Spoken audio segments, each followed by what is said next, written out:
selamat malam teman-teman The Ngobis. Selamat tahun baru semuanya. Ini kali pertama IG Live kita di The Ngobis ya, di awal tahun ini, yaitu tanggal 9 Januari ya. So hari ini kita di awal tahun 2023 ini saya ucapkan buat teman-teman sekalian selamat tahun baru ya. Dan semoga teman-teman di tahun 2023 ini bisnisnya semakin lancar ya, semakin sukses, semakin diberkatin, usahanya semakin jos, dan apapun yang kalian cita-citakan, apapun yang kalian targetkan tahun ini, semua bisa tercapai ya. Amin ya. Yang percaya, yang kepingin tahun ini lebih sukses, yuk katakan sama-sama, ketik di kolom komen amin ya. Kita doakan semuanya bisa lancar ya. Nah, by the way guys, bulan ini, hari ini kita akan ngobrol seperti biasa ya di acara The Ngobis kita ya. Seperti biasa kita selalu waktu live seperti malam Senin seperti hari ini ya. Kita akan mengundang narasumber-narasumber luar biasa untuk ngobrol ya, untuk sharing, untuk berbagi ilmu, berbagi cerita ya. Karena teman-teman saya yakin dan percaya di dalam bisnis kalian pasti akan merasa, ya bukan akan merasa ya, pasti akan mengalami kesulitan masing-masing. Ya, karena menjalankan sebuah bisnis bukan perjalanan yang gampang gitu ya. Karena makanya banyak survei yang mengatakan dari 100% atau 100 pengusaha yang akan bertahan di tahun ke-10 itu cuma tinggal 4 orang. Ya, bayangin guys ya. Jadi bertahan di tahun ke-10 cuma tinggal 4% guys. Ya, dan ini memang kondisi yang terjadi. Maka dari itu guys, sebagai pengusaha kita tidak boleh berhenti untuk belajar. Ya. Dan paling penting lagi adalah apa? Kita bisa bertemu dengan satu komunitas, satu perkumpulan yang bisa saling menguatkan, ya. Dan untuk itu The Ngobis kita hadir supaya kita bisa saling menguatkan teman-teman. Kita akan sharing terkait dengan kisah-kisah sukses, kisah jatuh bangun daripada narasumber kita, ya. Dan harapannya kalian bisa belajar sesuatu dari sana, ya. So teman-teman nanti gunain waktu ini 1 jam ke depan. Kita akan live kurang lebih 1 jam ya. Jadi kurang lebih hampir jam 9-an ya. Kita akan live dengan narasumber kita dan kita akan ngobrol soal kisahnya beliau, ya. Dan kalian tanya guys, tanya saja yang banyak ya, karena kalau Anda mungkin ketemu beliau Anda tanya sungkan, tapi ketemu di live kami Anda bisa tanya bebas guys ya. Tanya aja, belajar dari beliau gimana sih kisah jatuh bangunnya, gimana kisah beliau bisa mengembangkan bisnisnya sampai seperti sekarang. Ya, itu yang teman-teman mungkin harus belajar, bisa belajar di kali ini ya. Saya mungkin sapa dulu, ada yang live hari ini ya. Sapa nih, saya kelihatan ada cetikannya ya. Wah, pembicara sudah hadir ya. Sebentar Bu Enda, saya minta izin dulu, saya ingin menyapa yang lain dulu ya. Ada Kak Reni ya, Kak Reni Sujiati, apa kabar? Kak Ebiaku, Kak Akbar Nugraha ya, Kak Leli Setiawati, Kak Kenny Purnomo. Wah, Pak Kenny ini always ya hadir di acara The Ngobis nih ya. Penonton setia, thank you Pak Kenny buat kesetiaannya ya. Pak Ahmad ya. Kak Iputu Tirtawibawa ya, Kak Linda Dondo Kambe ya, Kak Vio Arumita, Kak Bagas Fitri, Kak Mau Gaya ID. Woi, oke, mantap guys ya. Oke, tanpa berlama-lama saya akan undang untuk narasumber kita untuk bisa join ya. Sebentar. Supaya kita bisa ngobrol. Oke. Semoga hari ini live-nya lancar teman-teman ya, dan teman-teman bisa nonton dari manapun dan bisa diputar ulang ya. Hai Bu Enda. Ya Pak Deddy. Apa kabar Bu Enda? Baik, alhamdulillah. Alhamdulillah ya. Seger Ya. banget, Pak Deddy. Seger banget Ibu. Harus selalu seger nih Bu ya, karena udah tahun baru. Harus tambah jos ya Bu Enda ya. Amin. Mantap. Semuanya jos ya Pak. Mantap. Amin. Sip. Saya ucapkan selamat tahun baru nih Bu Enda ya. Belum sempat ucapin selamat tahun baru nih sama Bu Enda. Iya Pak. Semoga tahun ini bisnisnya tambah sukses ya Bu ya. Semuanya Amin. sukses, Sip, mantap. Consulting juga Yes. makin sukses, makin banyak inspirasi. Mantap. Semuanya bisa tambah sukses. Resesi itu bisa hilang ya. Nah, ada resesi ada yang beda ya. Semuanya lancar semuanya. Oke. Oh ini ada komentar nih. Ini saya perlu bacain nih. Kak, ada dari Kak Mas Abdul Khalid katanya, Bu Bu Enda cantiknya nggak berubah dari SMP. Wih, mantap ya Bu ya. Mantap ini ya. Mantap ini ya. Saya juga nontonnya ini juga dari jauh ini Bu Enda mah cantik gitu ya teman-teman ya. Ya sepakat ya, katakan yes gitu ya. Oke, oke, oke, oke, oke. Ini gimana Bu kabarnya hari-hari ini?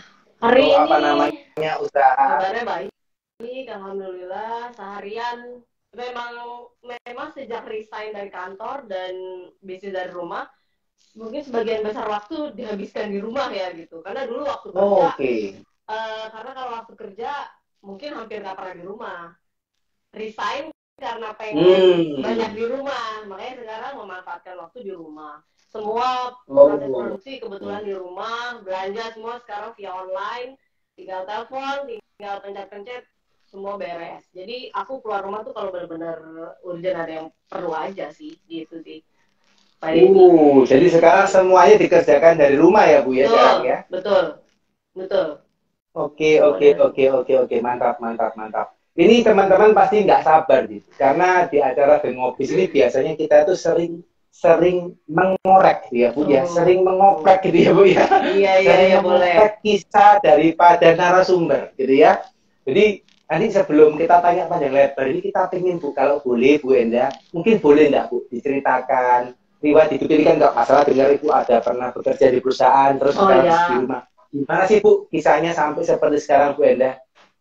Oke, jadi selamat malam dulu ya. Pak buat teman-teman tuh kalau ngucapin selamat malam semuanya. Assalamualaikum warahmatullahi wabarakatuh. Terima kasih Pak Deddy udah undang aku malam ini. Semoga sama-sama Ibu. Tadi aku dengar loh 10 tahun berbisnis ya. Nah ini aku baru mau 4 tahun Pak Deddy. Jadi mudah-mudahan lolos. Mantap. Mudah-mudahan lolos di angka 4% itu tadi. Amin. Harapannya amin. Ya, gitu amin. Ya, walaupun amin Ibu. Pasti lolos. Dari rumah lah ya gitu. Mudah-mudahan bisa nanti 10 udah ada di mana-mana. Amin kayak gitu. Jadi amin. Terima kasih kesempatannya. Mudah-mudahan aku cuma sharing aja berdasarkan pengalaman yang aku sudah lewati sampai sekarang dan juga kebetulan banyak teman-teman pengusaha juga. Jadi lumayan banyak dapat insight dari mereka lah gitu yang bisa mungkin aku sharing juga yang bisnisnya mungkin udah puluhan tahun, belasan tahun gitu. Istilahnya udah lewat lah dari 10 tahun dan bisa survive gitu sih. Jadi aku mulai aja ya. Jadi dulu aku kuliah di UGM, Universitas Gadjah Mada Yogyakarta, jurusan kimia. Lulus 2003, terus waktu itu sih cita-citanya pengen jadi profesor lah ya, di lab gitu. Terus pas lamar-lamar kerja terimanya di bank duluan. Yang pokoknya kita tahu itu yang penting cepet dapat duit, gimana caranya supaya bisa balikin uang ke orang tua gitu kan. Jadi ya udah kerja di bank sampai kurang lebih 18 tahun lah gitu. Di 3 bank pindah-pindah. Akhirnya memutuskan resign. Nah, kenapa memutuskan resign? Karena memang kebetulan di 2 bank terakhir bekerja itu kebetulan ngurusin program wirausaha gitu. Jadi wirausaha muda, yang terakhir saya kerja wirausaha pensiunan. Nah, disitulah dapat banyak inspirasi, dapat banyak visi, dapat banyak dan Pak Deddy benar tadi yang disampaikan di awal, kita itu perlu banget bergabung dengan komunitas. Saya sebenarnya kan waktu dulu itu nggak bergabung dengan komunitas ya, tapi sering ngobrol dengan mereka, sering lihat keseharian mereka. Aduh, kok kayaknya saya nggak kepikir untuk resign sih waktu itu. Cuma memang karena ngeliatin, sering ikut, sering diskusi mereka, saya dengar gitu. Itu lama-lama yang membentuk pola pikir sih sebenarnya kayak gitu. Jadi nggak langsung dari awal bertemu mereka terus ujuk-ujuk saya pengen resign, enggak. Jadi butuh waktu sekitar, itu saya pegang program berusaha 2007 ya. Nah ini Mamabi itu 2019, jadi ya 12 tahun kemudian gitu kan istilahnya. Ya walaupun usaha pertama nggak langsung Mamabi sih, ada yang lain-lainnya juga sambil saya kerja gitu. Jadi memang di 2 tahun terakhir mau resign itu saya udah sambil nyiapin, aku kayaknya pengen deh usaha dari rumah aja, fokus ngurus anak, mumpung mereka masih golden age gitu ya, dengan pergaulannya zaman sekarang makin ngeri gitu. Jadi saya pikir kayaknya seorang ibu baiknya di rumah gitu kan ya. Tapi saya kan tahu saya tuh nggak bisa diam.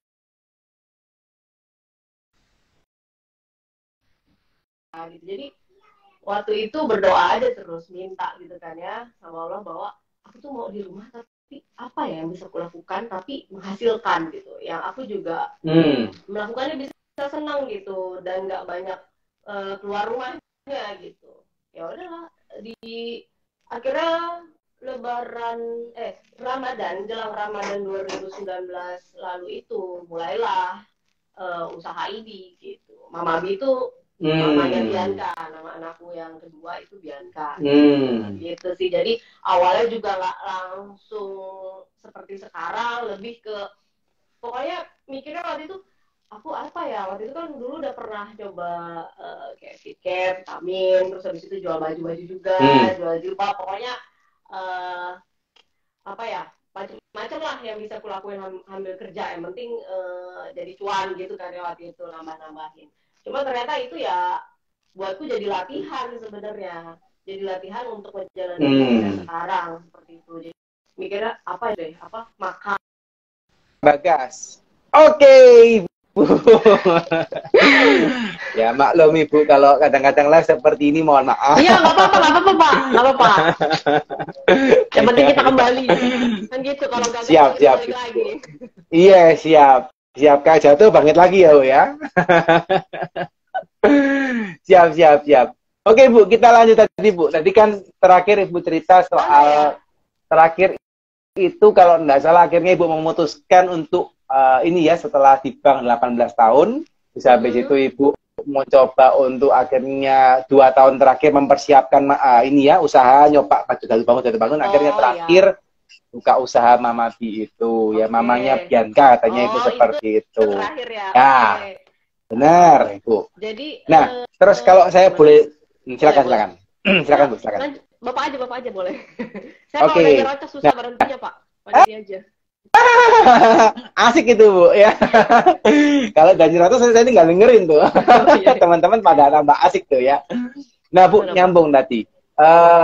Kok sampai akhirnya memutuskan membuat merek Mama Bi itu pertamanya dari mana Bu?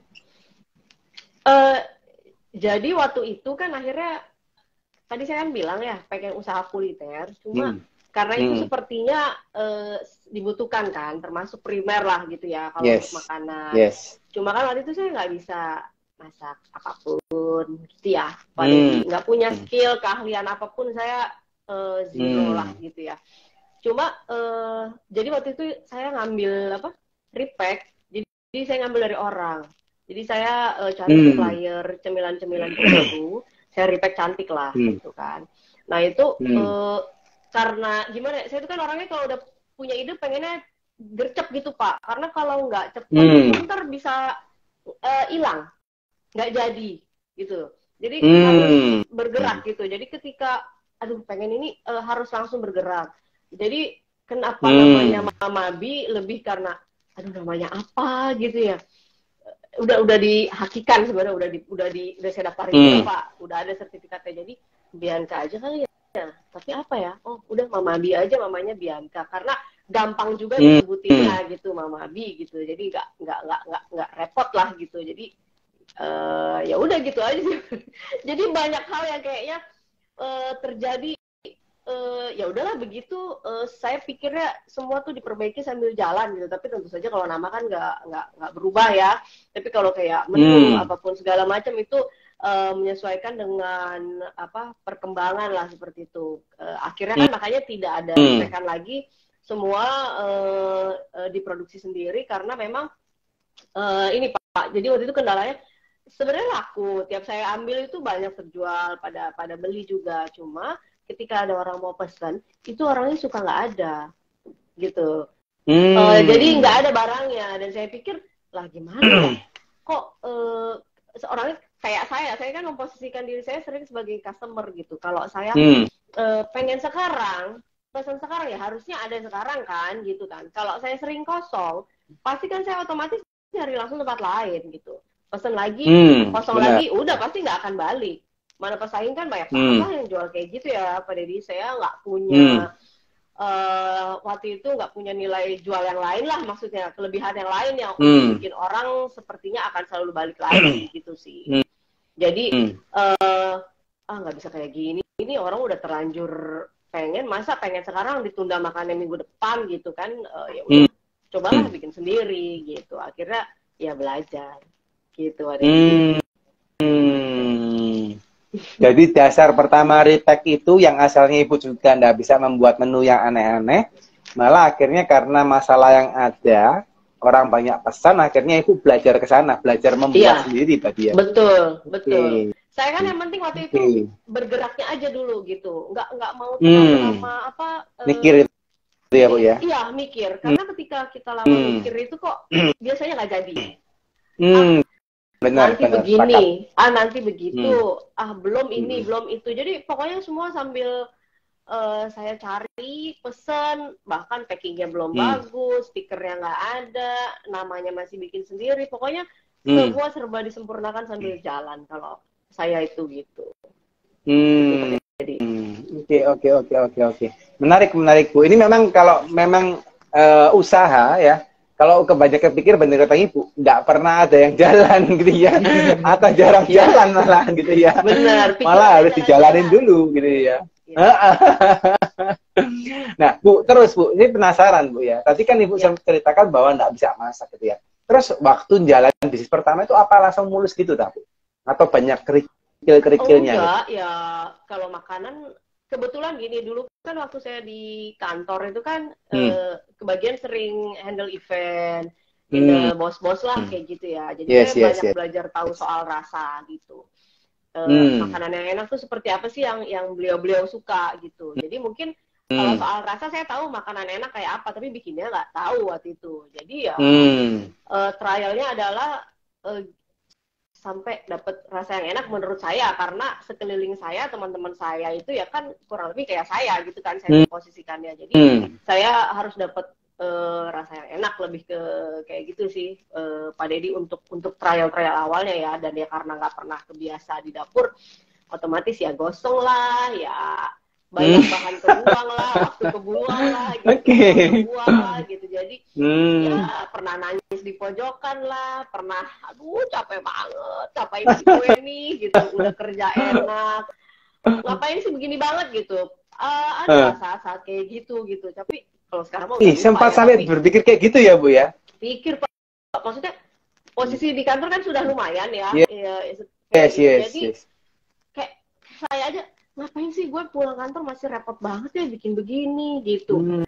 Kerja lagi, intinya pulang kerja kita kerja lagi gitu kan ya gitu. Udah gitu kan pasti di awal uangnya belum seberapa dong. Ya dibandingin gaji kita gitu, dibandingin uang di data ya misalnya kayak gitu.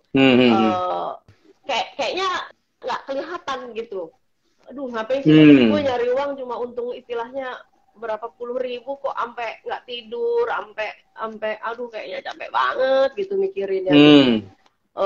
Di kantor capek, di rumah capek gitu. Cuma ya gimana ya, tapi niat saya tuh kuat soalnya Pak, untuk bisa membebaskan diri saya jadi pegawai itu kuat waktu itu. Jadi ya udahlah gitu, emang mesti begini, itu dijalanin aja ya, pokoknya ngaduk sambil nangis ya nangis gitu, tapi dikerjain. Gitu ya Bu ya? Luar biasa. Ya ampun capek, tidur gitu jam berapa, jam 1 besok jam subuh udah bangun kan, berangkat kerja jam 1 ya. Jadi luar biasa sih. Jadi memang buat teman-teman yang mau usaha sambil kerja itu, saya paham banget effortnya itu gede banget gitu. Tapi ketika dijalanin dan udah bisa, itu luar biasa deh Pak Deddy. Puas gitu. Ketika akhirnya kita bisa mewujudkan yang kita mau gitu, itu luar biasa gitu. Oke. Nice. Teman-teman yang mau tanya tolong masukin di kolom question ya. Ini ada pertanyaan yang terus jalan ke atas, ini takutnya nggak kebaca ya. Nah, sambil teman-teman tanya di kolom question, saya yang tanya dulu karena menarik ini ceritanya Ibu Enda ini. Boleh, siap. Nah Bu, tadi sambil nangis sambil ngaduk ya Bu ya. Sambil nangis sambil ngaduk. Itu jalan berapa lama Bu? Sampai akhirnya Ibu benar-benar memutuskan resign dari perusahaan. 2 tahun ya. Itu kan pandemi loh. Wow. Pas lagi pandemi. Yes. Saya memutuskan resign itu kan dicegah. Ya cegah banyak orang karena kan Yes. itu lagi pandemi juga gitu di Resign rumah juga udah ya, gitu Bu. kan ya apa jadi maksudnya lumayan kerjaan di kantor gitu udah punya tim terus kesannya kan kalau bisnis rumahan tuh ya cuma kayak begitu aja gitu kan ya ngapain sih lu ntar Yes, takut yes. ya wajar sih mereka kan takut karena ntar mungkin saya menderita gitu kan concern teman-teman sendiri gitu atau bahkan keluarga saya juga kayak gitu orang tua karena bahkan ibu saya aja sampai sekarang kadang nelfon kok kamu bisa nelfon sih gitu emang hari ini lagi nggak repot nggak banyak orderan gitu ya emang ya gitu ya Gitu ya. ya karena besar di keluarga pegawai kan gitu jadi seperti itu gitu jadi kan turun temurun kan pegawai gitu sebenarnya sih ibu saya usaha juga ya usaha TK tapi beliau tuh dari kecil saya kecil kayaknya pengennya anaknya jadi pegawai semua jadi ketika saya mau resign waktu itu belum dapet inilah ngapain sih mau resign nggak enak kerjaannya jual kue doang aja harganya berapa untungnya berapa gitu loh Pak Deddy jadi ya kurang lebih begitulah ceritanya gitu Oke, Bu, kalau nggak konfidensial nih, Bu, biar teman-teman juga lebih bisa membayangin ya, Bu. Terakhir Ibu di perusahaan itu posisi sebagai apa, Bu? Kalau nggak konfidensial gitu. Departemen head ya. Departemen head itu kepala departemen berarti VP apa ya? Yes. Ya, gitu itu di kepala departemen apa, Bu, kalau boleh tahu? Namanya retention departemen. Jadi itu yang ngurus program-program wirausaha untuk pensiunan, Pak. Jadi saya dapat banyak banget insight dari situ. Di mana saya melihat Bapak Ibu pensiunan yang saya cintai itu kayak orang tua kita sendiri itu intinya kalau kita tidak menyiapkan dengan baik gitu, ya di usia kita nanti tua bisa ya sakit-sakitan.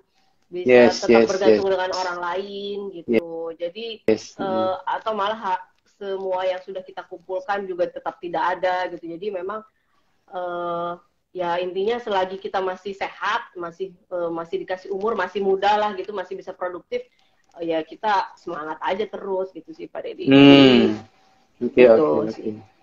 Oke. Ini teman-teman bisa bayangin ya guys. Kalau sudah sampai di posisi head gitu ya. Kenapa saya tanya? Supaya teman-teman bisa ngerasain skill-nya gitu ya. Ketika kita sampai di posisi head department itu bukan satu hal yang gampang untuk memutuskan resign gitu ya. Karena pasti semuanya sudah zona nyaman ya, Bu. Zona aman, zona nyaman gitu ya. Makanya di Ibu kenapa nangis? Terus akhirnya saya, oh iya, kenapa nangis ya? Karena ini nih alasannya gitu ya.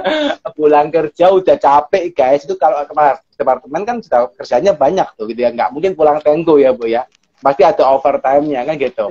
Terus di Jakarta pula kan kalau nggak salah ya, macet dan kawan-kawan sampai rumah ngutik lagi, nangis gitu ya. Belum belum cerita saya bawa kresek tuh isi kue diledekin.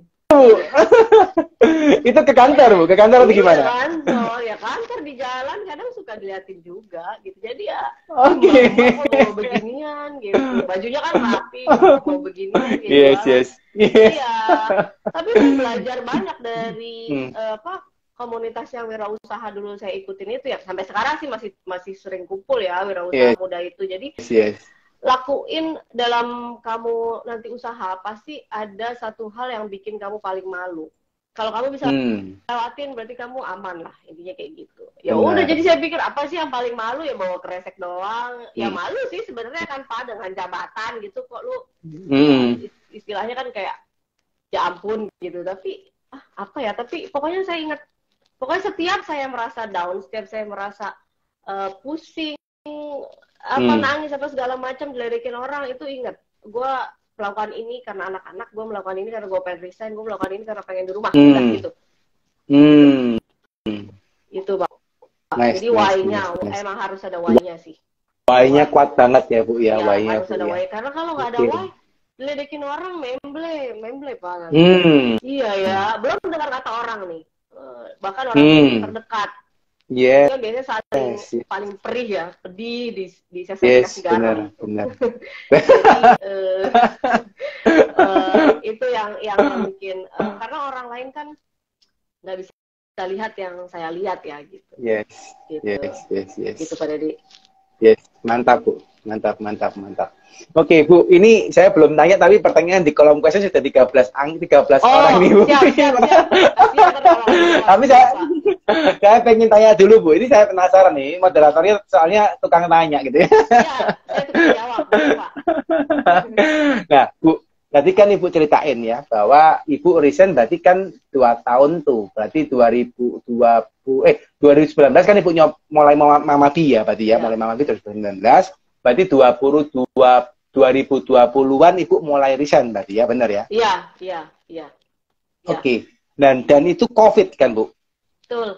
Betul. Oke, gimana Bu kondisinya waktu itu? Kebetulan waktu itu sih, ya kan orang banyak yang tutup ya Pak Deddy ya. Mungkin karena memang saya ngejalanin di rumah, saya kan nggak ada kos untuk menyewa segala macam ya. Jadi saya tidak banyak biaya operasional waktu itu untuk menyewa, membayar gaji pegawai yang harus di sana, pokoknya segala macam itu saya kan nggak ada karena memang di rumah. Dan pada saat itu kan memang orang banyak berkirim ya, tidak keluar rumah akhirnya kan jadi justru yaitu kalau saya mungkin hikmahnya di balik pandemi itu akhirnya kan saya bisa resign justru di lagi pandemi. Saya justru meningkat orderannya justru pada saat pandemi itu gitu. Karena banyak orang berkirim-kirim hampers untuk teman sakit. Karena orang mungkin juga nggak bisa keluar rumah dengan leluasa ke mall ya, banyak pilihan pesan-pesan via online gitu. Jadi alhamdulillah sih ya dicukupkan ya Pak Deddy, bagus-bagus aja gitu ya, walaupun saya ingat banget tuh pada saat mau resign itu saya lagi itu profitnya menurun lah, intinya omsetnya lagi turun lah itu. Kayaknya jadi itu kayak saya di challenge, lu jadi resign apa enggak nih gitu. ada ujian gitu. Tapi ya udahlah gitu, nggak boleh mundur, nggak bisa mundur. Berarti kan mungkin saya berpikir apa saya lagi nggak fokus, apa karena lagi apa, berarti harus ada yang diperbaiki nih gitu kan. Begitu berarti ada yang kurang dong ya kan, ya udah diperbaiki. Ya alhamdulillah sampai sekarang bagus aja Pak Deddy gitu sih. Nice. Jadi malah Ibu kondisinya pas resign, pas COVID, pas omsetnya lagi turun tapi tetap bisa jalan ya Bu ya. Iya, tetap bisa jalan ya, karena saya ya kan kita yang jalanin ya, saya percaya bahwa ini bisa jalan gitu. Berarti ada yang salah di sayanya gitu. Ada yang salah di sayanya dan saya harus perbaiki gitu sih Pak Deddy. Oke. Bu penasaran gitu ya. Penasaran boleh. Terus nih moderatornya. Apa sih Bu kalau menurut Ibu sebagai pencipta Mamadi gitu ya Bu ya. Apa sih Bu yang membedakan Ibu sebuah merek Mamadi dengan penyedia makanan di luar sana Bu? Oke, jadi waktu itu dulu itu yang saya bikin pertama kali itu kan sebenarnya brownies ya, karena memang rasanya paling gampang untuk membuatnya, karena kan brownies itu kan kue gagal ya, kue coklat yang gagal sebenarnya kan ditemukan. Saya bikin itu dulu. Nah kalau kita bicara dulu gitu, saya juga berpikir orang jualan brownies juga banyak ya gitu. Berjamur lah banyak banget gitu, apa yang ngebedain gitu, apa yang ngebedain ya. Saya juga belum punya uang untuk bikin, belum berani gitu ngeluarin uang banyak untuk bikin packing yang bagus gitu kan ya. Tapi saya waktu itu, yang harus saya ngebedain adalah minimal produk saya ini bisa bisa jadi hadiah lah gitu buat. Jadi harus cantik gitu. Jadi waktu itu yang dari awal itu packing itu selalu saya perhatikan sih, walaupun itu seadanya ya. Jadi tetap saya pakein pita, tetap saya pokoknya bikin stikerin, terus on time ngirimnya gitu pada di waktu awal. Tapi makin belajar makin kesini, mungkin lebih ke ini ya Pak Deddy, banyak produk saya yang bisa custom sesuai dengan keinginan dari yang pesan. Karena kan orang senang sekali spesial gitu ya, merasa spesial gitu. Jadi jadi bisa custom sesuai keinginannya dia. Udah gitu saya juga kita tuh apa, saya kan senang dilayani dengan baik ya. Jadi saya memposisikan diri kita, kita harus bisa melayani customer juga dengan baik. Kalau bisa jadi teman gitu. Kalau saya gitu ya. Jadi bukan cuma kayak orang order terus ya udah gitu. Kan saya pernah malah dilayani kayak gitu. Ketika membeli, selamat malam, saya mau pesan gitu. Terus langsung dia blok isi form ya gitu dong. Saya mau nanya dulu bisa di katalog gitu. Jadi kok begini sih gitu. Nah saya menghindari tuh yang kayak gitu. Jadi saya nggak tahu kenapa sih tuh pengen lebih deket, pengen lebih tahu, pengen lebih kenal siapa sih orang ini yang membeli produk saya gitu. Jadi minimal ada menyapanya, kabarnya bagaimana, dia sehat, dia sakit, terus di save nomor handphonenya, kesukaannya dia juga saya tahu kalau akhirnya jadi langganan ya Pak Yudi, dan terus selalu ada follow up-nya. Jadi kadang orang itu memang ada sih katalog, ada ukurannya di situ, ada harganya di situ, tapi kan suka nggak melihat ya, kita harus jawab. Karena saya juga misalnya gini, itu kan ada di katalog, lihat aja Mbak gitu. Saya nggak senang aja sih dijawabin kayak gitu ya, jadi saya juga tidak mau kayak gitu. Ya walaupun kadang-kadang kalau lagi penuh hektik banget, awal-awal dulu masih saya handle sendiri, ya ampun tuh kemana ya di katalog itu kan, kok kalau nggak lihat. Tapi gitu, sabar. Berarti, aku juga harus gitu, berarti nggak bisa. Bentar ya Mbak, gitu. Ini infonya gini. Jadi service sih, gitu. Lebih ke service. Mungkin perbedaan gitu karena jualan makanan kan banyak banget ya gitu. Gimana caranya dia nyaman sama kita, percaya sama kita bahwa kalau kita bisa deliver produk yang enak, yang kemasannya bagus, sampai rumah dia dengan on time, sesuai jam yang dia mau gitu. Bahkan bisa lebih cepat gitu, atau seperti itu sih Pak Deddy ya, mungkin yang membedakan gitu. Oke, nice. Ini satu hal ya teman-teman, meskipun usaha ini didirikan di rumah gitu ya, kalau dari ceritanya Ibu ini kan berarti tetap ada pembeda ya. Jangan sampai kita itu buat brownies ya brownies aja gitu ya Bu ya, tapi jadi Ibu buat brownies tapi dibuat hampers, buat bingkisan, dikasih pita, itu kan something simple, tapi apa namanya, itu yang membedain kalian daripada yang lain, dan itu penting untuk zaman sekarang gitu ya. Nah Bu, karena ini pertanyaan tambah banyak, aku takutnya nggak nututin, jadi aku stop dulu untuk pertanyaanku gitu ya. Aku nanyain dulu teman-teman ini tambah banyak di kolom question ya. Saya coba tanya satu dulu ya Bu Enda ya. Ini teman-teman rasanya penasaran semua nih. Wah ini ya. Ini pertanyaan tak mulai dari yang pertama dulu. Pertama itu berarti yang paling bawah alasnya ya. Nah ini dari YD Pamungkas ya.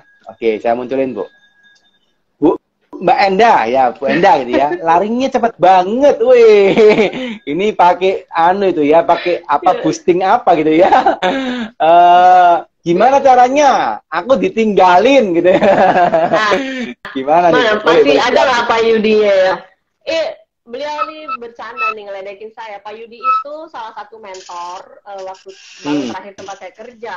Beliau usaha besar di Jember sana. Jauh lebih keren usahanya dia. Kalau soal lari ya mungkin karena saya sering olahraga lari ya gitu. Gitu ya. Pak Yudi, aku tuh lari lebih cepat karena belajarnya sama banyak orang, termasuk salah satunya Pak Yudi. Jadi aku serap ilmunya dari sini, aku serap, aku langsung aplikasiin gitu aja kali ya. Jadi berteman sama orang kan kita selalu bisa dapat insight, oh dia bagusnya apa ya yang aku bisa aplikasiin, dia bagusnya apa ya gitu. Jadi melihat hal positif apa gitu di dalam diri seseorang yang bisa kita aplikasi ke bisnis kita atau keseharian kita gitu sih Pak Deddy gitu. Oke, mantap. Ini Pak Yudinya jawab nih Bu. Kasih tanda apa itu ya di kolom komen ya. Itu, Pak Yudi. Ini Bu ya apa humble ya Pak Yudinya, ini humble ini Pak Yudinya. Mantap. Ini pembicaranya humble, Pak Yudinya sudah humble, dua-dua humble ini. Oke, siap. Saya jawab berikutnya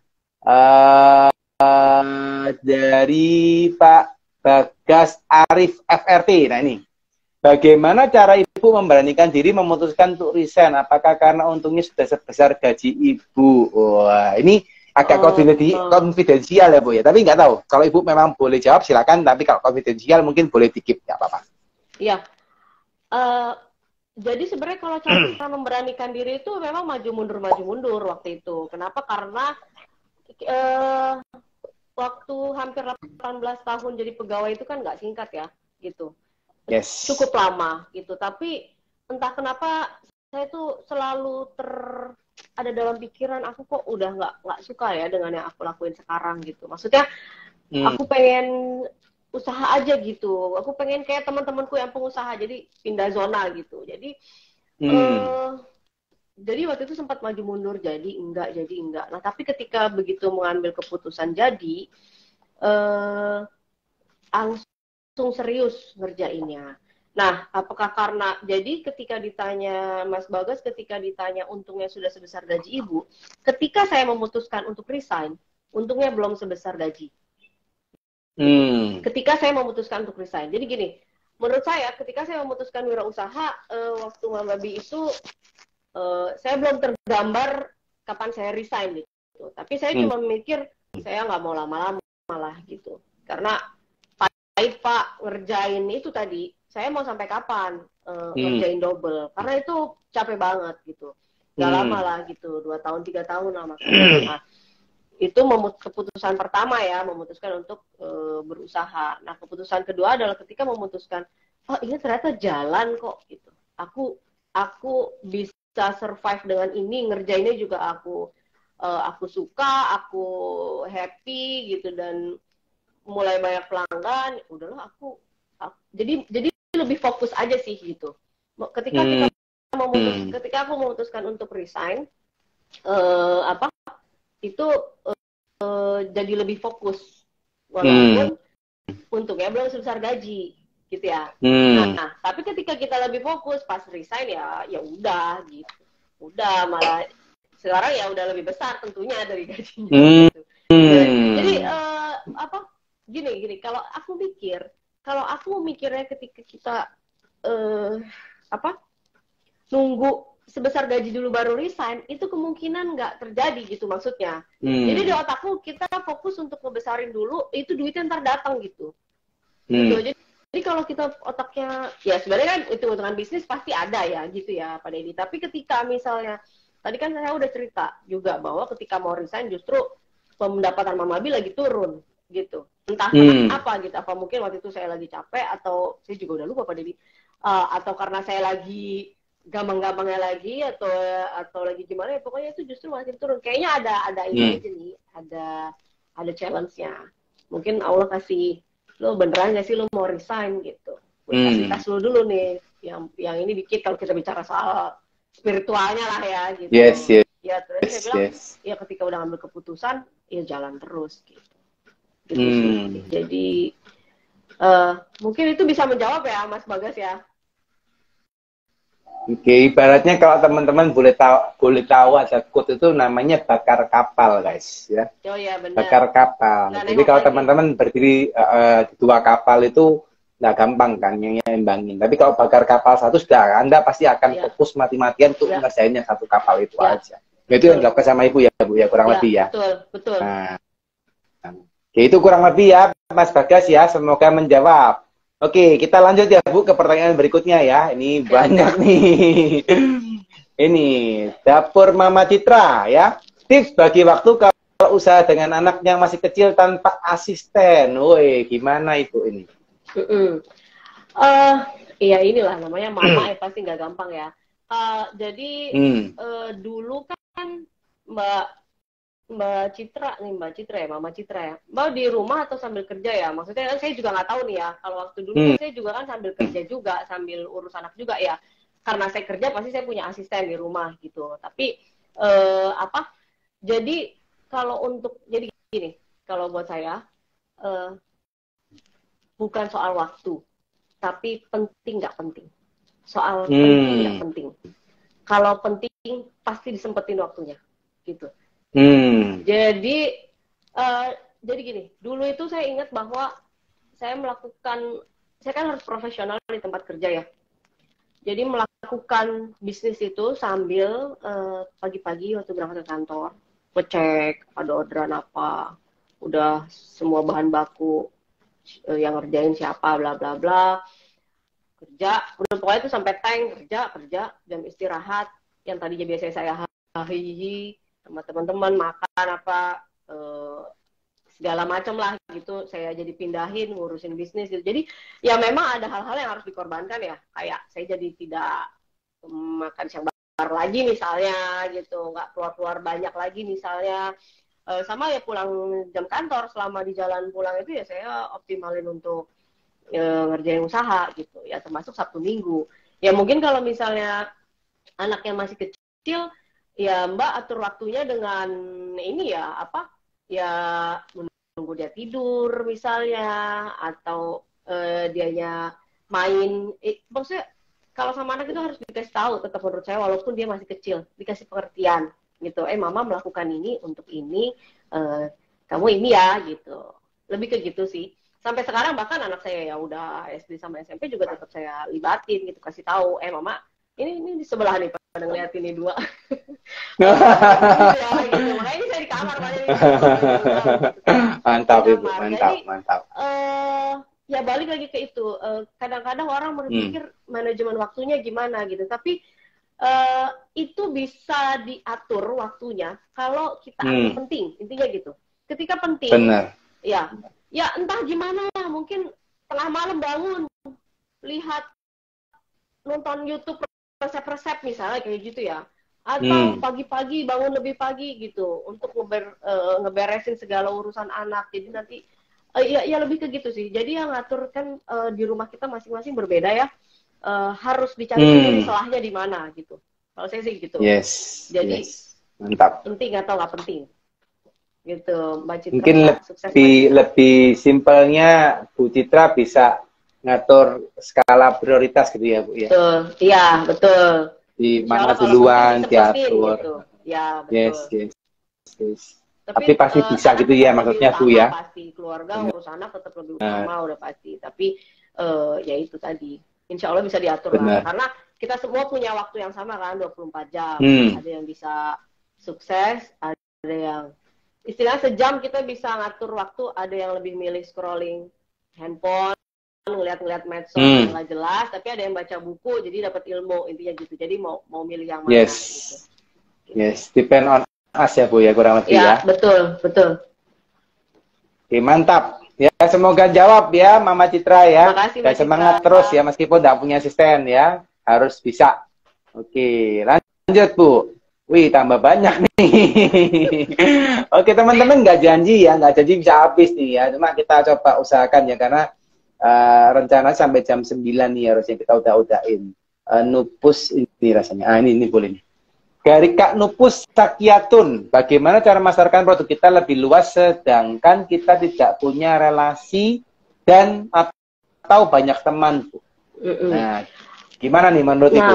Sekarang kan zamannya online ya. Sebenarnya gini, balik dulu pada kita punya banyak teman ya, belum tentu teman juga beli kok. Intinya gitu. Benar. Yang kita nggak kenal itu orangnya jauh lebih banyak.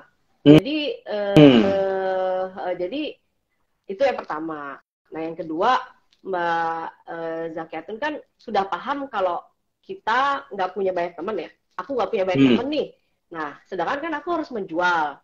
Berarti kan skill ilmu untuk bertemannya mungkin bisa ditambahin gitu. Jadi lebih asik kalau diajak ngobrol gitu, karena kadang-kadang orang itu membeli bukan karena produknya juga kok, tapi karena siapa yang menjualnya, siapa penjualnya gitu. Ya produk enak tapi kalau belinya aja dijudesin orang males lah gitu. Iya males. Kok jutek banget nih, mau beli aja kok jawabnya nggak enak banget, nggak bakal beli sih itu rasanya biasanya ya, walaupun produknya enak gitu. Nah kalau balik lagi ke pertanyaan bagaimana cara memasarkan produk kita lebih luas, kalau belajar dari aku sepenuhnya sih kebanyakan memang online ya, via Instagram sama WhatsApp sama Facebook, ada di Tokopedia juga sama Shopee gitu. Jadi ya itu kan bukan bukan temen ya, apalagi Tokopedia sama Shopee gitu. Jadi Hmm. nggak kenal juga gitu. Jadi memang bisa apa platform itu sangat membantu sih untuk memasarkan produk lebih luas. Jadi Mbak bisa coba untuk menggunakan semua itu yang sudah ada dan gratis juga kan gitu. Kita tinggal bikin akunnya aja gitu.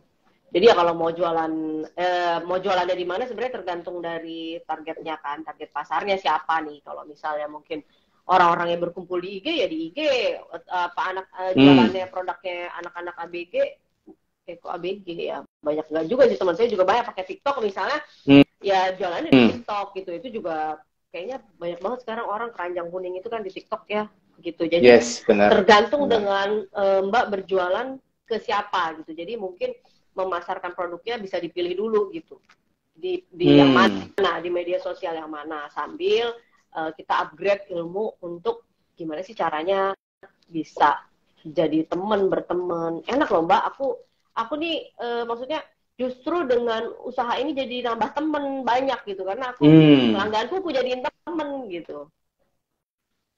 Lebih ke gitu sih. Semoga menjawab. Oke, semoga menjawab ya Kak Nupus Sakiatun ya. Intinya coba segala cara gitu ya Bu ya. Apapun yang bisa dipakai ya. Nanti pakai Shopee, pakai apa namanya Tokopedia, mau pakai GoFood, mau pakai GrabFood ya. Macam-macam lah ya. Apalagi kalau sekarang lebih gampang ya Bu, karena aksesnya kan bisa dari mana-mana ya sekarang ya. Iya, pakai handphone kan juga bisa. Benar. Oke ya Kak Nupus ya. Lanjut lagi ya Bu Enda ya. Siap. Mungkin ini masih banyak Bu Enda. Saya takutnya nanti Ibu ditungguin sama anak. Kita batasin sampai 9 lebih 15 gitu mungkin Bu, kurang lebih. Aman. Udah tidur. Aman ya, oke. Sip. Oh, udah tidur. Oke. Lanjut ya teman-teman ya. Kak Ninot 84. Ini ada yang tanya Bu. Komunitasnya apa ya? Ini terkait dengan tadi loh Bu, yang komunitas pengusaha itu mungkin ya. Oh, nggak salah. Dulu itu saya kan kerjanya di Bank Mandiri, jadi saya bikin program. Kebetulan kan PIC program Wirausaha Muda Mandiri, jadi saya istilahnya banyak terpapar dengan cara pikir mereka gitu ya, itu dulu. Kemudian yang di pensiunan kita bikin komunitas Wirausaha Mantap Sejahtera. Nah kalau yang sekarang ketika udah usaha gitu, saya ikut Jackpreneur. Nah, Jackpreneur itu punya pemerintah ya gitu. Jadi mungkin dari Dinas UKM bisa daftar, biasanya langsung ke kecamatan, minta jadi binaan. Jadi sebenarnya di setiap kecamatan itu rasanya sih ada program-program wirausaha ya, di mana dinas itu diwajibkan untuk membina UKM-UKM yang ada di sekitar wilayah itu gitu sih. Nah itu lumayan banyak banget sih dapet pelatihan, dapet kadang-kadang bantuan promosi, pokoknya dan terus saya itu rajin ya istilahnya kita punya handphone buat usaha, buat nambah ilmu, buat nambah teman, nambah itu. Jadi ya sesekali kita boleh dong untuk refreshing ya, tapi jangan sampai kita habis berjam-jam waktu untuk nggak ini. Jadi kadang saya nyari komunitas yang bisa kita ikutin ya, banyak soalnya di Instagram atau di Facebook gitu. Banyak kok komunitas wirausaha yang kita bisa lihat apa aja ya mereka gitu. Banyak yang buka pendaftaran gitu juga banyak. Iya. Yes. Banyak teman-teman, banyak kok ya komunitas memangnya Bu ya. Di Jakarta ya, juga banyak PDA, ya. Gitu kan juga ada gitu. Pokoknya benar. Yang cocok, yang kita bisa belajar banyak, intinya sih kayak gitu. Yes. Cari aja sih, Kadin juga bisa kalau mau masuk sana, HIPMI juga bisa ya. Betul. Atau tadi yang UMKM juga bisa, banyak macam ya. Gitu. Oke, semoga menjawab ya Kak Ninot 84 ya. Oke. Lanjut lagi Bu. ini dari Kak Kiano Kitchen ya. Oke. Kak Kiano Kitchen. Ketika awal usaha yang bantu siapa Bu? Jadi memang jadi dari awal itu saya kan karena kerja. Jadi gini, dulu itu kan open PO mingguan. Balik lagi karena waktu itu kan masih mencari pola ya gitu. Tapi terus saya tuh entah gimana dari awal tuh pokoknya pengen selalu di otak saya tuh bikin customer tuh senang gitu. Jadi ketika ada orang order nggak di weekend, itu biasanya saya lah kasian juga nih orang ya mau order tapi kok harus nunggu saya libur dulu Sabtu Minggu, orang pengennya hari besok. Ya lu nggak bisa besok, nggak bisa gue gitu. Itu jadi menggerakkan saya. Nah jadi memang sejak dari awal banget itu memberdayakan Mbak di rumah. Kebetulan kan dia pintar masak juga gitu. Nah ketika dilatih bisa, ya sudah jalan terus gitu sampai sekarang akhirnya ya udah nambah pegawai gitu. Jadi memang dari sejak awal sudah melibatkan orang lain saya, karena sayanya kerja tuh. Nggak mau cuma jadi sambilan gitu, nggak, saya harus seriusin nih gimana nih gitu. Nah kebetulan dia bisa, jadi ya sudah berlanjut sampai sekarang. Jadi untuk istilahnya yang beberes rumah ya orang lain lagi saya cari. Oh, jadi sekarang Mbak yang di rumah sekarang naik pangkat ya Bu ya. Jadi ini ya kepala koki gitu mungkin ya. Iya betul. Malah produksinya dia gitu. Ini dikaryakan, dinaikin tingkat ya juga happy gitu ya. Betul. Oke, mantap. Ya, Oke, semoga menjawab ya. Ya, sip. Oke, siap. Oke, lanjut. Sebentar, ada Kak France. Ini Kak France. Oke. Ini Kak France tanya bagaimana cara mengembangkan pelanggan agar semakin meluas di luar lingkup kenalan-kenalan kita. Ini sama kurang lebih ya, Bu ya, jawabannya sama yang tadi ya. Iya sih, kurang lebih sama ya. Sama ya, intinya ya. Sih. Mungkin ada satu tips kali ya. Jadi gini, Pak Deddy, orang itu sering pesan ke saya, ke Mama Bi itu untuk dikirim ke orang lain. Untuk dikirim ke orang lain. Kan saya kenalnya orang itu yang pesan kan, nggak kenal orang yang terima. Nah, tipsnya Mbak, ketika mengirimkan, saya hubungi yang menerima. Izin dulu. Oke. Izin dulu, Mbak, saya hubungi yang nerima ya, untuk memastikan bahwa dia bisa menerima. Nyampe. Ya, nyampe. Nah, itu intinya orang kan juga kan kalau dapat WA dari orang nggak dikenal, juga nggak mau ya gitu biasanya. Yes. Selamat siang dengan Mbak siapa gitu ya, dengan Mbak ini, salam kenal, saya admin dari Mama Bi. Kami hari ini mengirimkan paket, mohon agar diterima ya. Intinya sih seperti itu aja. Gitu, mohon agar diterima ya. Kurang lebih kurirnya akan sampai berapa menit kemudian, ini Sherlocknya gitu. Jadi dia kan akan membalas biasanya. Halo Mbak, dapat paket dari siapa? Misalnya, kalau itu rahasia saya nggak kasih tahu ya. Mbak, maaf banget, rahasia surprise dari yang kirim, nanti ada kartunya kok gitu. Jadi begitu sampai Mbak sudah terima gitu. Jadi akhirnya ada pembicaraan, ada conversation di situ yang akhirnya kita jadi kenal dia. Jadi dia juga akhirnya kan udah ngerasain Mama Bi, begitu dia nanti mau pesen udah nggak bingung lagi, udah dapet kontak kita gitu. Benar. Itu mungkin salah satu tips yang aku lakukan ya di Mama Bi. Jadi akhirnya nambah juga pelanggan terus dari situ. Gitu. Karena jadi justru dari dari pelanggan lama yang ngirimin gitu kan. Yes. Oke. Tapi itu di WA apa di WA apa di call tuh? Di WA. Oh, di WA ya. Kalau di call kan biasanya nanti saya dikira tukang nawarin itu. Oke, gym atau kredit. KTA gitu ya Bu ya. Iya. Jadi kita mau bantu ya, tapi untuk memastikan aja. Kadang ada yang dibalas, ada yang enggak gitu. Jadi yang penting itu ada SOP-nya aja dari saya kayak gitu. Yang penting kita memberitahukan. Tapi dipakai. Memberitahukan. Di packaging tetap ada infonya kan ya Bu, di packagingnya. Nama penerima gitu ya. Cuma kan kadang-kadang kan kalau dia nggak merasa pesan dia nggak mau terima kan. Iya, kadang ya kan takut dong orang aku nggak pesan nanti disuruh bayar gitu kan. Jadi memang dihubungi duluan supaya dia juga siap bahwa aku akan terima paket. Memang ada yang ngirimin teman aku gitu. Jadi begitu Gojek atau Grabnya sampai nggak ditolak, kasihan juga kan, karena beberapa kali tuh pernah kejadian seperti itu, kan kasihan si abangnya Oh, gitu. oke, Jadi oke, itu oke, salah oke. satu cara juga sih supaya bikin nyaman ya, semuanya Yes, enak gitu. yes. Mantap, mantap. Oke, nice ya teman-teman ya. Ini satu insight ya yang bisa teman-teman langsung lakuin tuh ya. Jadi di kontak, Anda kontak WA, dapat ke calon customer baru gitu ya. Bisa jawab orangnya. Siapa tahu besok-besok ingat dia mau pesen lagi ke Iya, apa produk Anda akan lebih amazing sih. Jadi bisa nambah terus tuh database customernya. betul. Oke. Oke, semoga menjawab ya Kak Franca ya. Oke, lanjut lagi nih. Ini sudah dia komunitasnya ya, Checkpreneur, Kak Franca ya, sama apa macam-macam tadi ya terkait dengan komunitasnya. Saya skip dulu. Sebentar, ini ada pertanyaan. Ini ada pertanyaan nyambung ya Bu ya. Saya coba bacain ya Bu ya. Oke.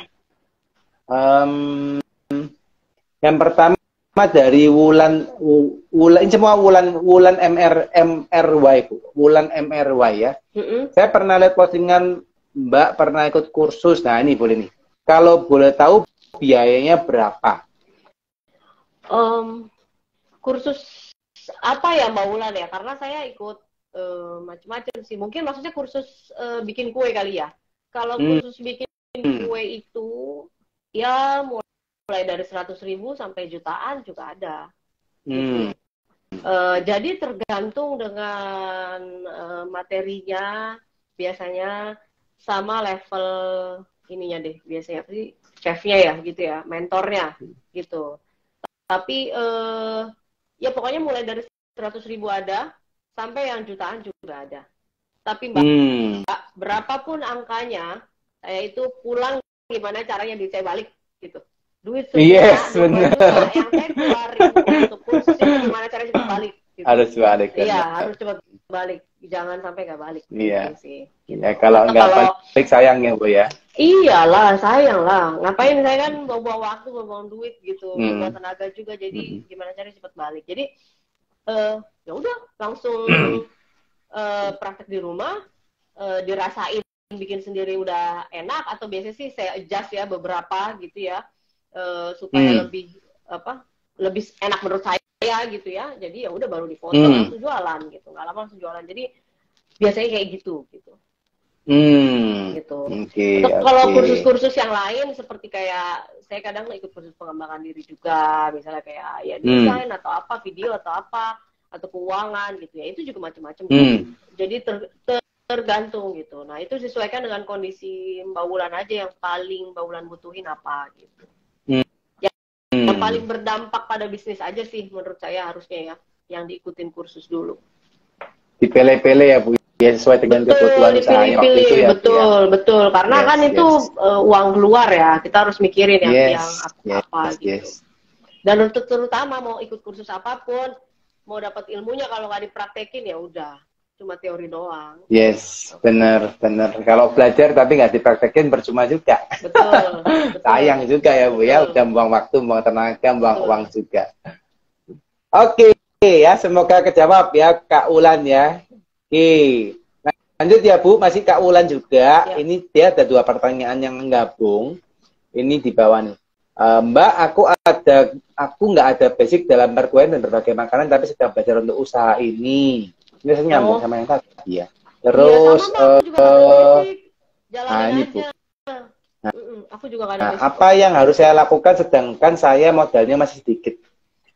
Aku dulu modalnya waktu beli ripekan itu cuma paling berapa ratus ribu ya, Pak Deddy, nggak sampai sejuta.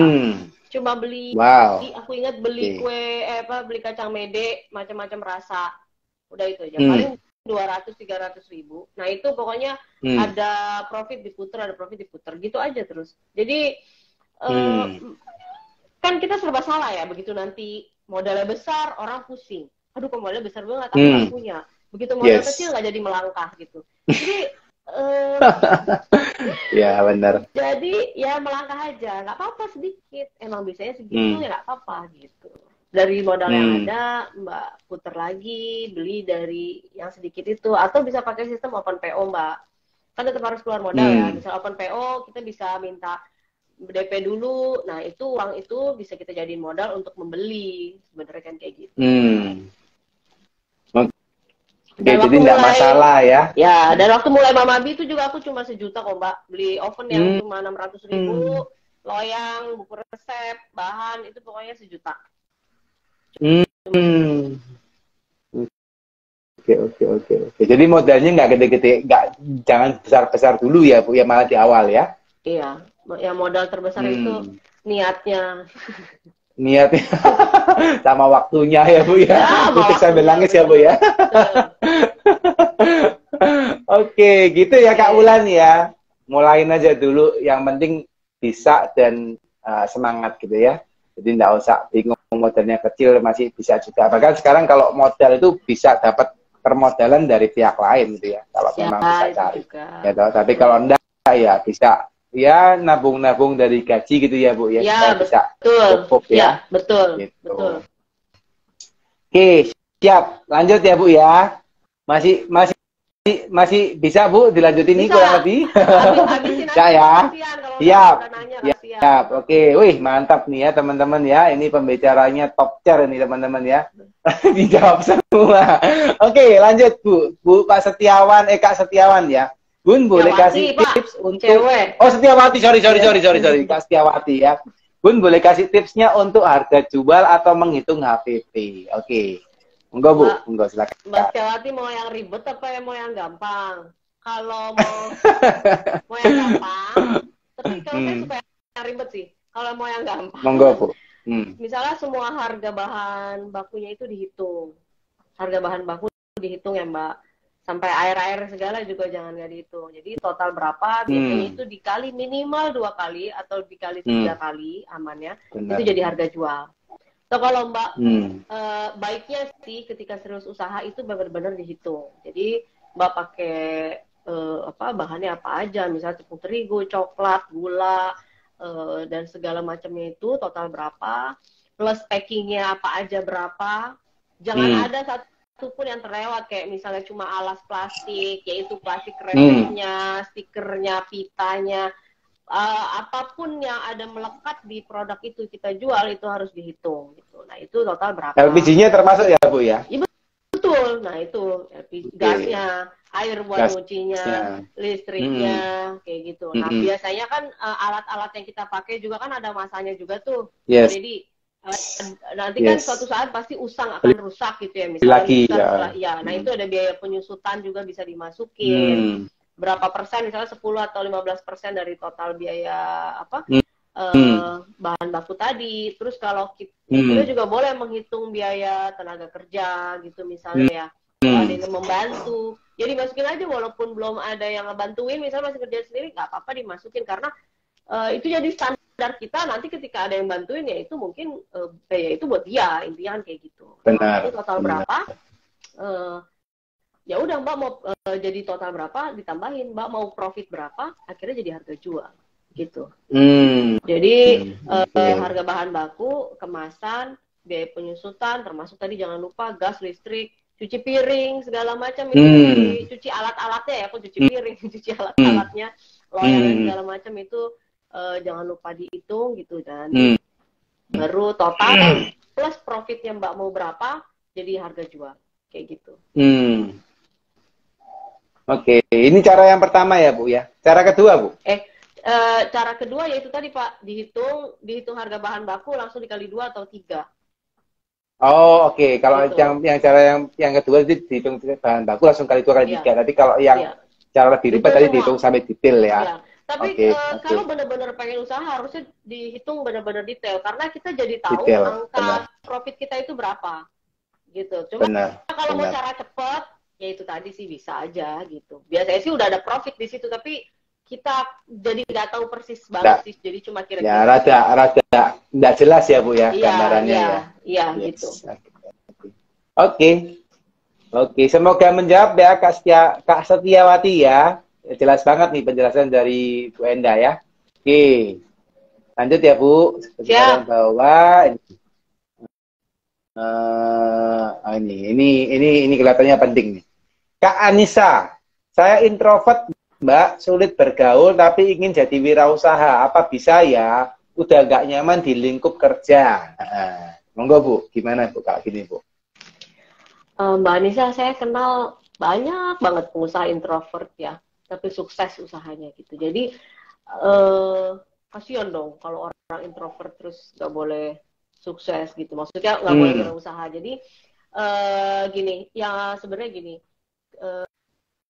kita itu semua punya kekurangan, punya kelebihan, pasti kan ya, gitu ya.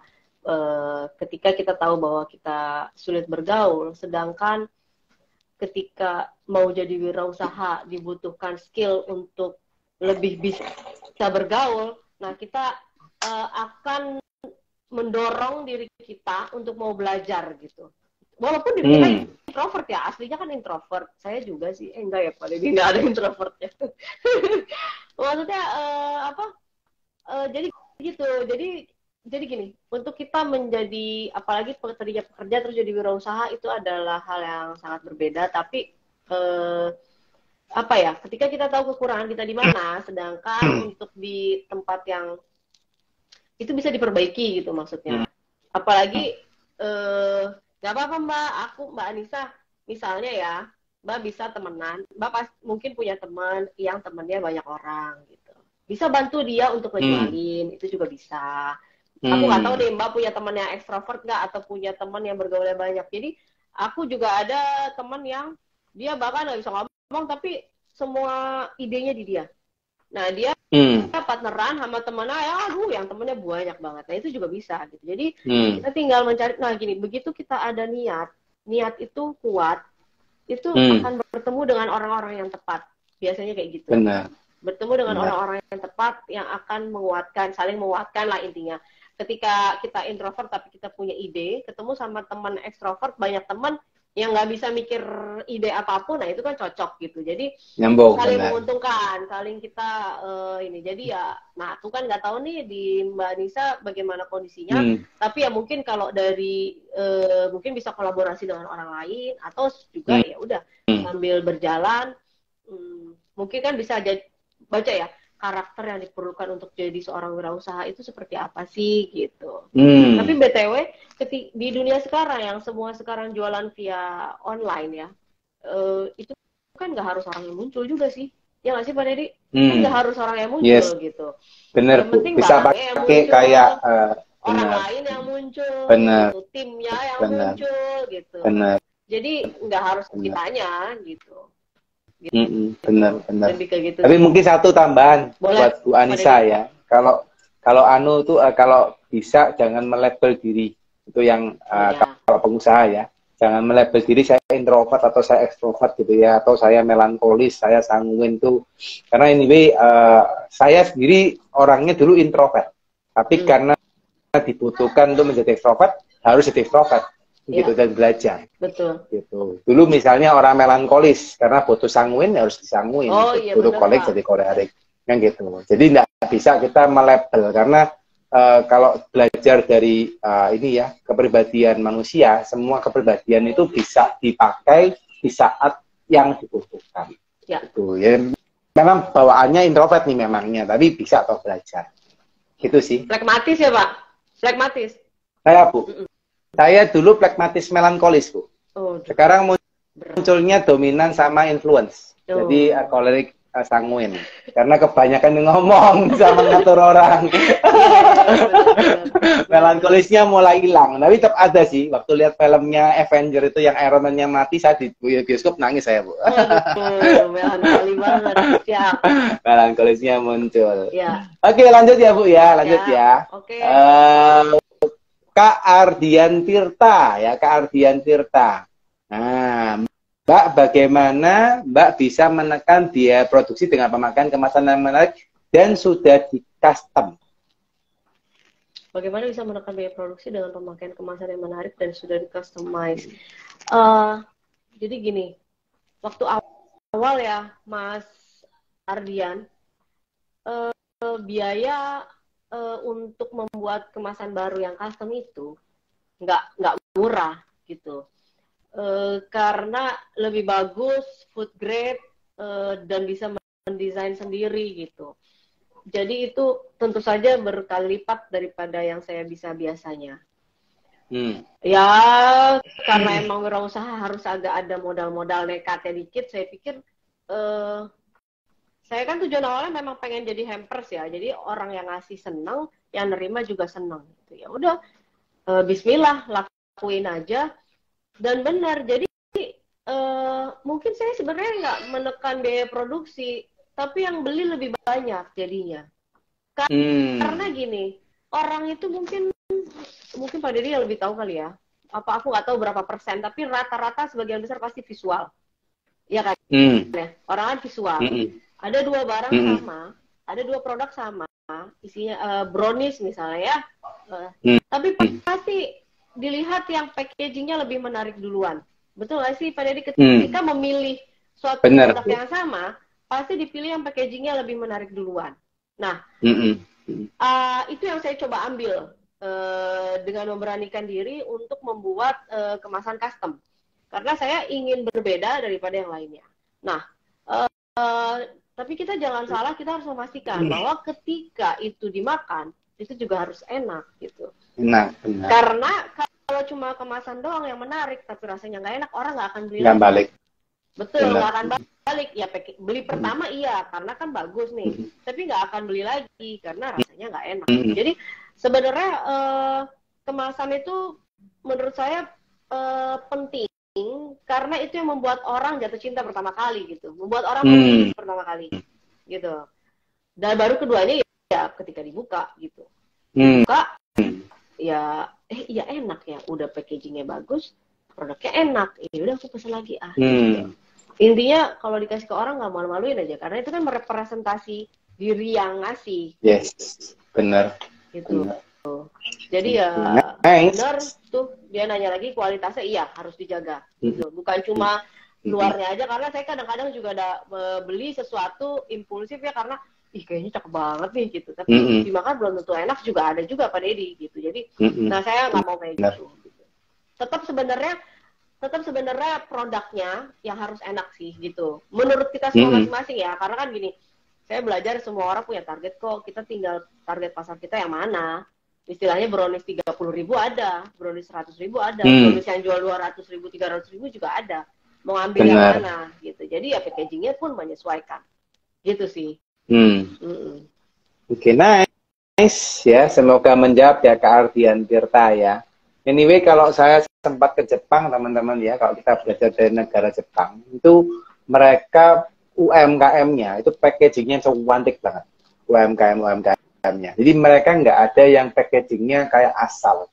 Benar-benar katanya Ibu ya. Jadi maksudnya Bu Enda bahwa packaging itu penting karena orang visual. Jadi orang akan want to buy, orang kan lebih beli. Tapi memang repeat ordernya balik ke rasa. Kalau rasanya nggak enak, mereka nggak bakal balik gitu ya. Itu penting juga. Oke, lanjut ya teman-teman ya, Bu ya. Mohon izin ya Bu, lanjut lagi ya. Ini dari Kak Ardian Tirta. Siap. Ini dari Kak Ardian Tirta lagi ya. Mbak, bagaimana tips menghadapi harga bahan baku yang fluktuatif yang berdampak akhirnya ke harga jual? Ya, biasanya aku pakai harga yang tertinggi ya, kalau aku misalnya. Jadi nggak selalu, misalnya kita beli apa, terutama kalau mau Lebaran nanti nih, jelang Ramadan Lebaran, itu harga butter, harga coklat, harga susu udah biasa. Itu aku ambil yang tertinggi biasanya. Menghitungnya ya, untuk menghitung harga jual. Karena untuk mengcover, jangan sampai kita usaha ya kita jadi rugi gitu, karena kita menghitungnya dari harga yang paling bawah gitu. Jadi aku biasanya pakai harga tertingginya. Gitu. Jadi kita pakai harga tertinggi ya Bu ya. Betul. Karena gini, kalau kita pakai harga yang terendah, biasanya ntar ya kemungkinan besar kita jadi rugi atau ngepas banget biasanya. So kalaupun kita ada selisih, kan kita bisa balikin lagi ke customer dalam bentuk misalnya bonus buat dia, atau kita nanti gift apa, gift gitu ya Bu ya. Iya gitu, lebih gitu. Yang atau beli brownies dikasihin apa lagi gitu ya Bu ya. Betul ya, atau promo buy one get one, atau free ongkir atau apa gitu loh Pak. Bisa kayak gitu, dibikin kayak gitu. Yes. Oke, nice ya. Jadi pakai harga tertinggi ya ke Ardian Tirta ya. Jadi tinggal spare-nya Anda pakai buat yang lain gitu ya. Oke, semoga menjawab Kak Ardian Tirta. Oke, lanjut lagi. Ini ada kurang lebih 6 pertanyaan lagi ya, Bu. Ya. Iya, Elvianita ya ini. Cara menggaji karyawan bagaimana? Cara menggaji karyawan itu tergantung jadi gini, ada yang gaji tetapnya ada, terus kemudian ada apa? Berdasarkan apa tuh? Dia masuk, hari-hari dia masuk. Nah, biasanya saya kayak gitu, dihitung kayak biaya transport dia masuk. Terus kemudian ada kalau full masuk ada dapat bonus lagi. Gitu. Ada hitungan lemburnya juga, misalnya lembur, sama ada achieve omset berapa dia dapat. Gitu. Jadi ada beberapa poin kalau saya nggak bulat dalam satu gaji sekian gitu. Jadi tetap ada gaji pokok, hitungannya dia berapa, istilahnya dia masuk nggak masuk itu dapat sekian. Terus kemudian per hari datang dihitung itu uang transport berapa itu. BTW Pak, kebetulan karena ini di rumah jadi sebenarnya mereka makan di sini sih sama saya gitu. Oke, siap. Gitu. Jadi itu mungkin maksudnya aku perlu kasih tahu juga Mbak Alfi, kebetulan karena ini di rumah aku ada fasilitas makan juga buat teman-teman. Terus habis itu apalagi tadi ya? Oh iya, itu tadi. Jadi ada bonus kalau misalnya ya, masuknya full, kan biar ini ya, biar semangat lah kalau kerja, soalnya semangat, ada bayarannya lagi gitu. Benar. Oh, kalau lembur juga ada dibayar lagi per jamnya berapa. Oh, kalau misalnya nanti ada achieve omset, jadi ya lebih inilah, lebih apa ya? Semangat yuk gitu. Ya udah lu kalau aja kita bareng-bareng gitu. Kalau bagus sih kita bagus semua gitu. Benar, benar. Bagi-bagi istilahnya gitu ya teman-teman ya, Bu Enda ya. Sip. Oke, jadi variabelnya jangan dibuat satu variabel aja teman-teman. Jadi dibuatin beberapa variabel supaya bisa dorong karyawannya atau tim Anda bisa lebih semangat gitu ya, Bu Enda maksudnya ya. Betul, ya itu yang saya lakuin sih Pak gitu, yang saya lakuin kayak gitu. Oke. Sip, semoga menjawab ya Kak Alfianita ya. Lanjut lagi Bu. Dari ini lagi. Kak ini Kak Wulan MRY lagi Bu, dia tanya, Mbak, cara menentukan nama yang bagus itu gimana ya, referensinya soalnya itu berpengaruh juga. Nama branding ini ya, usahanya ya. Yes. Mbak Wulan, kebetulan aku bukan pakar branding atau nama ya, jadi kayaknya aku belum pantas nih jawab ini gitu. Mungkin aku bisa ada sih temen yang punya apa? Jadi kalau aku kebalik ahli gitu. Di branding ya. Jadi ada temanku ahli. Jadi waktu itu aku ya udah Mama B itu nama Mama Bianca, tapi terus ketika dibuatkan logo sama teman baru dicari filosofinya dari nama Mama B ya, maksudnya dari bentuk hurufnya, dari logonya itu ada filosofinya gitu. Jadi kalau aku sebenarnya kebalik, ya itu tadi gara-gara ya udah yang penting jalan dulu gitu. Kalau saya gitu gitu. Jadi nah ini kalau yang ini kayaknya aku nggak takut ngejawabnya gitu. Mungkin sebenarnya sih kalau ada rezekinya bisa cari konsultan untuk ngebantu mencarikan nama dan branding sekalian Mbak. Jadi ada logonya, ada namanya. Kalau ada rezeki lagi Mbak sekaligus bisa daftarin untuk patenin mereknya gitu.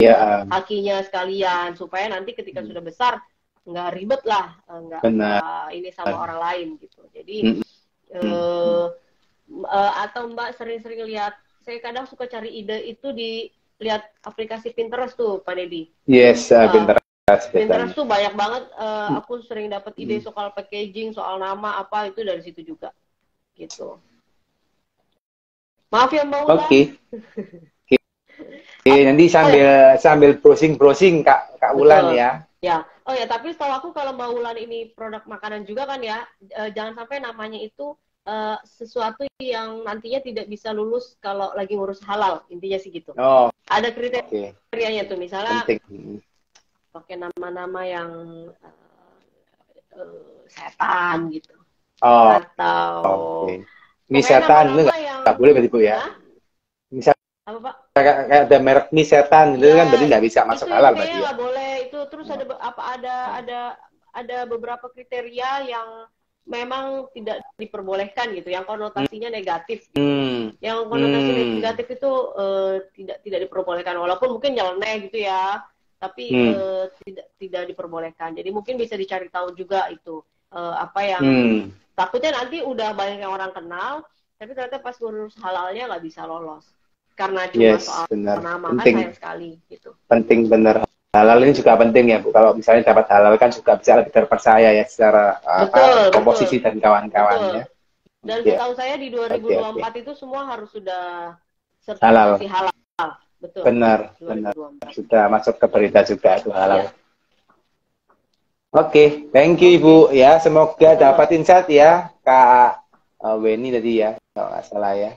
Oke, lanjut ya teman-teman ya. Ini ada 4 pertanyaan terakhir ya. Saya rasa kita 4 pertanyaan ini saya ambil dulu teman-teman supaya ibunya juga nggak sampai terlalu malam ya. Oke, ini ya. Ini apa nih ya? Kan produk awal apa yang Mbak pilih untuk jualan dan kenapa? Tadi Mbak, kalau awal banget ya repack itu ketika bikin sendiri brownies. Kenapa repack? Karena gampang, karena aku nggak pernah bisa bikin apa-apa. Aku pikir yang penting gampang, aku dapat cuan dulu untuk modal. Kenapa brownies? Ya karena menurut aku, setelah melihat-lihat itu paling gampang, itu aja. Jadi aku nggak pusing dengan menentukan, aduh aku harus punya cake yang sophisticated, yang orang lain bahkan nggak jual, yang aku doang yang bisa. Puyeng. Jadi aku jalan jualan dapat duit gitu aja, jualan dapat cuan gitu ya Pak Didi. Benar Bu, benar. Gitu. Malah cari dari yang itu dulu bisa jalannya ya Bu ya. Ya. Ini baru betul. ciptain yang lain. Ya betul. Gitu Mbak Anissa. Oke. Siap. Oke, semoga jawab ya Kak Nisa ya, Anissa ya. Oke, lanjut. Ini rasanya cuma ngasihin info ngasihin semangat aja Bu. Keren sih Mbak Enda ini. Salam dari Titaya Mbak. Dari Retiana Putri ya. Oke, lanjut. Waktu usaha sambil kerjaan kantor pernah terganggu nggak Mbak? Dari Kak Ninot. Sebisa mungkin nggak terganggu ya, karena aku punya tanggung jawab, punya tim gitu kan ya, punya bos dan punya pekerjaanku kebetulan itu banyak bersinggungan dengan orang luar gitu, karena kita suka bikin event gitu, jadi ya itu dia, jadi mengerjakannya itu sambil di waktu-waktu yang aku lagi nggak kerja gitu. Ya kalau dibilang pernah terganggu, mungkin di otaknya pernah dalam arti capek banget, lelah gitu ya, lebih ke lelah gitu, jadi kurang istirahat gitu, jadi kadang di kantor juga jadi letoy misalnya karena kurang tidur gitu. Nah itu sempat terjadi ya, tapi paling ya minum vitamin lebih banyak. Kalau misalnya lagi sepi orderan ya saya mikirnya emang disuruh istirahat nih, ya udah istirahat gitu. Jadi lebih pinter ngatur-ngaturnya aja sih gitu. Sebisa mungkin nggak terganggu kantor. Kenapa? Karena kita masih digaji dari kantor, harus profesional. Dan kalau kita nggak profesional di kantor juga, itu kan teman-teman kantor ngeliat ya, gimana mau beli dagangan kita. Nanti jadi ke bawah-bawah gitu. Oh lu mah pantesan aja sering tidur di kantor, lu gara-gara jualan ya. Nah aku nggak mau digituin, Jadi kerjaan kantor beres, ya aku jualan ya udah beres gitu. Jadi jadi aku menghindari dikait-kaitkan gitu loh Pak Deddy. Benar. Kalau kerjaan lu nggak beres gara-gara lu sibuk mikirin jualan sih, nah aku nggak mau kayak gitu. Jangan sampai sih gitu, karena gimana pun kantor aku masih digaji dari situ. Kita punya tanggung jawab gitu ya gitu. Oke, sip ya. Itu peribahasanya itu kalau kita bisa dipercaya sama tanggung jawab yang kecil, kita bisa diberikan tanggung jawab yang lebih besar gitu ya Bu ya. Betul. Sip. Spider-Man ya. Mantap ya. Kayak Spider-Man. Oke ya Kak Nina, semoga jawab ya. Oke Ibu, the last question. Ini kita IG live terlama nih ya. Ini awal tahun langsung nih 1,5 jam. Ya, Oke, Bu Leli ya. Dari Bu Leli, Mbak Enda untuk pekerjaan sekarang tersendiri di produksi atau tim yang kerjakan? Purchasing, ini potong ya. Purchasing kah? Ya. Aku cuma dia tanya cuma tanya purchasing kah gitu ya. Itu nggak tahu, ini mungkin ada sambungannya cuma nggak ditulis lagi mungkin. Ya. Oke. Jadi kalau awal dulu iya, sekarang sudah enggak. Jadi ada beberapa teman-teman yang di produksi yang ngerjain. Jadi memang gini, dari awal itu aku karena dulu kerja ya, memilih produk-produk yang bisa dikerjakan oleh tim tanpa harus aku.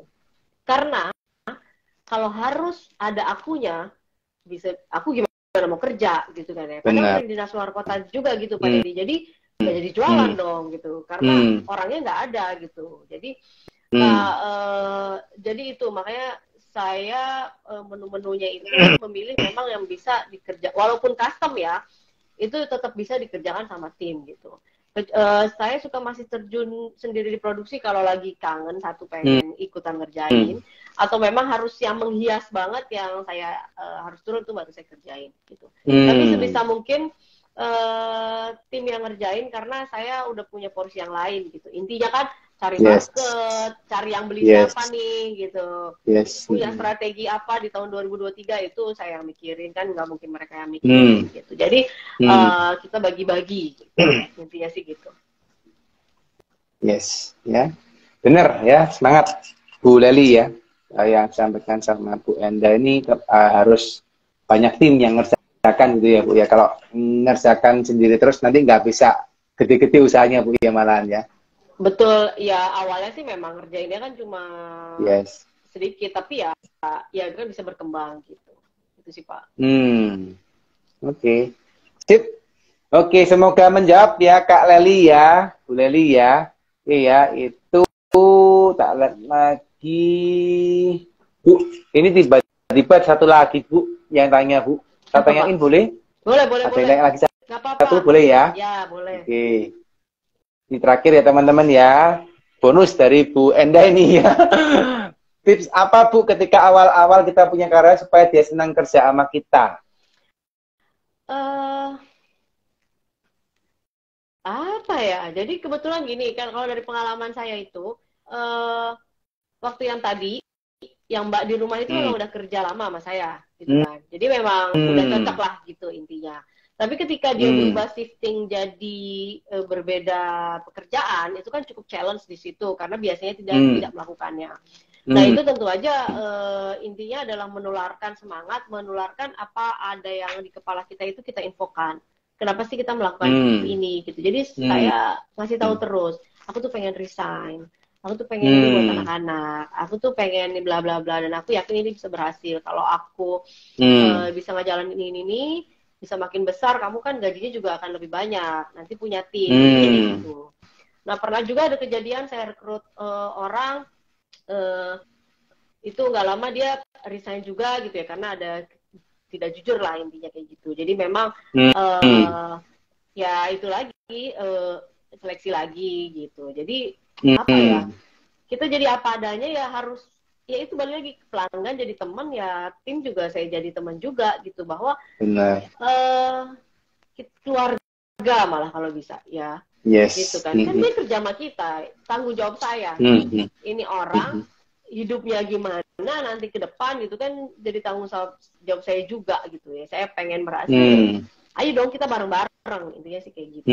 Jadi dia bukan kayak kita bisa nyuruh seenaknya mentang-mentang kita menggaji dia, ya enggak juga kan, kita sama-sama manusia kan ya Pak Deddy. Kalau saya sih gitu, jadi memperlakukan seseorang sebagaimana kita ingin diperlakukan juga gitu, walaupun dia tim kita ya gitu.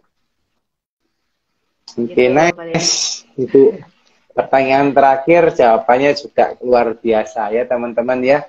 Hari ini saya yakin dan percaya teman-teman pasti banyak dapat masukan ya dari Bu Enda ya. Thank you so much Bu Enda, luar biasa. In totalitas ya, kalau saya biasanya ngobrol sama narasumber ya, ini mohon maaf ya, kita nggak ada endorse Bu Enda, kita nggak ada bayar teman-teman ya. Ini murni Bu Enda, ini mau sharing sama kalian, ini gratis guys ya. Dan ini true story, awal tahun dapat pembicara luar biasa seperti Bu Enda, dihabisin sampai setengah 10 malam guys ya. Dan ini nggak dibayar ya, dan nggak bayar apapun sama Bu Enda, dan Bu Enda mau sharing ya. Jadi kasih jempol dong, nggak kasih hati sama Bu Enda, dan saya yakin dan percaya dari awal kalian belajar ya, dari awal kalian belajar sampai 1,5 jam ini ilmunya daging banget ya. Dan saya pun meskipun saya juga banyak belajar ya, tapi dari Bu Enda pun dapat insight lagi. Oh iya, ternyata ini ya. Oh ternyata itu ya, gitu ya. Dan terus story keren. Ya keren Bun. Ya keren. Makasih, apa Bun Enda ya. Oke, teman-teman yang nonton di akhir-akhir ya, saya yakin dan percaya teman-teman perlu rewind, apa bukan rewind, perlu nonton ulang ya. Nanti acara ini kita akan post ya di IGTV kita ya. Nanti mungkin kalau bisa kita collab ke Bu Enda, jadi teman-teman Bu Enda juga bisa nonton gitu ya. Dan teman-teman nanti kalau misalnya mau nonton di platform yang lain, kita akan posting ya guys di YouTube ya. YouTube-nya ada 2, biasanya ada YouTube-nya The Consulting ya. Juga ada YouTube-nya dari Siddhartha. Jadi diposting di 2 YouTube, teman-teman terserah mau milih di mana. Kalau yang mau nonton sambil nyetir, biasanya kita juga post di Spotify. Ya, jadi welcome teman-teman mau dari manapun, ulangin ya. Dan saya yakin dan percaya tips-tips yang seperti ini yang bisa Anda pakai di dunia kerja Anda, dunia entrepreneur Anda ya gitu. Oke Bu Enda, thank you so much buat malam ini Bu. Semoga sharing hari ini bisa memberkatin, dan saya doakan Ibu Enda, usahanya, Mama B-nya, keluarganya tambah jos, tambah diberkati, tambah happy, pokoknya semua the best Bu ya. Oke, buat teman-teman juga semoga semakin diberkatin ya. Mantap, mantap. Oke, kalau gitu saya pamit undur diri dulu ya Bu Enda ya. Teman-teman saya pamit undur diri dulu ya. Sampai ketemu di acara The Ngobis minggu depan ya. Bye-bye. Makasih Bu Enda. Ya, sama-sama Dedi, sampai ketemu. Makasih. Bye-bye. Mari. Waalaikumsalam.